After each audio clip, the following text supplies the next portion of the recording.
গোপালগঞ্জ পরিস্থিতির আরো খবর জানাতে যুক্ত হচ্ছেন সহকর্মী নিবিড় সাহা। নিবিড়, এর আগে আমরা দেখছিলাম যে অতিরিক্ত কারা মহাপরিদর্শক তিনি কথা বলছিলেন আপনাদের সাথে।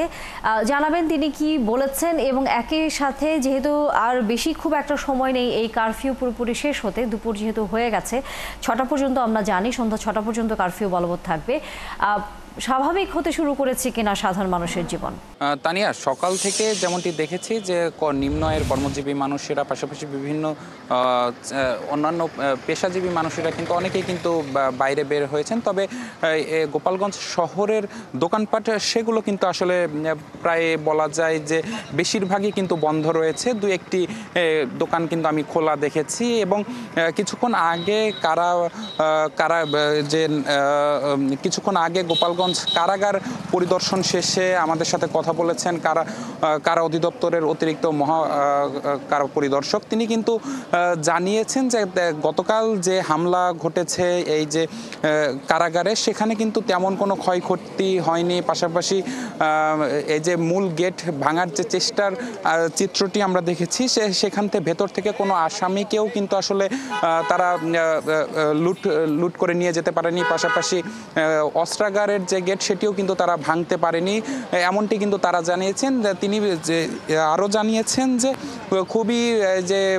আরও জানিয়েছেন যে এই যে কারাগারের যে ক্যান্টিনটি রয়েছে সেটি আসলে খানিকটা ক্ষতিগ্রস্ত হয়েছে, এবং মূল ফটকের সামনের যে গ্লাসগুলো রয়েছে সেগুলো ভেঙে গেছে। তো এমনটি কিন্তু তারা জানিয়েছেন, এবং সেখানে কিন্তু জেলা প্রশাসক তিনিও কিন্তু উপস্থিত ছিলেন, এবং তিনি কিন্তু গণমাধ্যমের সঙ্গে কথা না বললেও কিন্তু তিনি একটি বার্তা দিয়ে গেছেন যে আসলে সন্ধ্যা 6টায় তিনি গণমাধ্যমের সঙ্গে কথা বলবেন, এবং সেখানে কারফিউ পরিস্থিতির যে কারফিউ বাড়ানো হবে কিনা, কিংবা আজকে যে সন্ধ্যা 6টা পর্যন্ত যে কারফিউ জারি করা হয়েছে সেই সময়সীমা বাড়ানো হবে কিনা, আজকেই সন্ধ্যায় এই কারফিউ শেষ হবে, সেই বিষয়ে কিন্তু তখন আসলে বিস্তারিত জানানো হবে।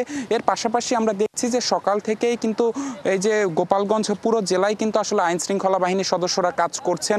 আমরা বিভিন্ন মোড়ে দেখছি, বিভিন্ন পয়েন্টে কিন্তু আইন শৃঙ্খলা বাহিনীর সদস্যরা, পুলিশ বাহিনীর সদস্যরা, পাশাপাশি বিজিবি, কোস্টগার্ড, নৌবাহিনী এবং সেনাবাহিনীর সদস্যরা তারা কিন্তু টহল দিচ্ছেন, এবং মোড়ে কিন্তু তারা যে কোনো অপ্রীতিকর ঘটনা এড়াতে কিন্তু তারা আসলে প্রস্তুত আছেন। এবং দেখছি যে আসলে গতকাল যে লঞ্চঘাট, অর্থাৎ গোপালগঞ্জ জেলা শহরের যে লঞ্চঘাট এলাকাটি রয়েছে, সেখানে যে ট্রাফিক পুলিশ বক্সটি রয়েছে সেটিও কিন্তু আসলে ভাঙচুর করা হয়েছে। এবং সব কিছু মিলিয়ে যদি বলা যায় যে গতকালের যে দিনভর যে সংঘর্ষ, তারপর কিন্তু আসলে আজকে সকাল থেকে কিন্তু আসলে পরিস্থিতি অনেকটাই নিয়ন্ত্রণে, এবং বড় কোনো অপ্রীতিকর ঘটনা কিন্তু এখন পর্যন্ত ঘটেনি, কিংবা আমাদের কাছে কিংবা আইন শৃঙ্খলা বাহিনীর কাছেও কিন্তু তেমন কোনো তথ্য আসেনি। তো সব কিছু মিলিয়ে কিন্তু ধীরে ধীরে বলা যায় যে ধীরে ধীরে স্বাভাবিক হচ্ছে এই গোপালগঞ্জের জনজীবন। তো সব কিছু মিলিয়ে এই ছিল আমার কাছে থাকা সবশেষ খবর।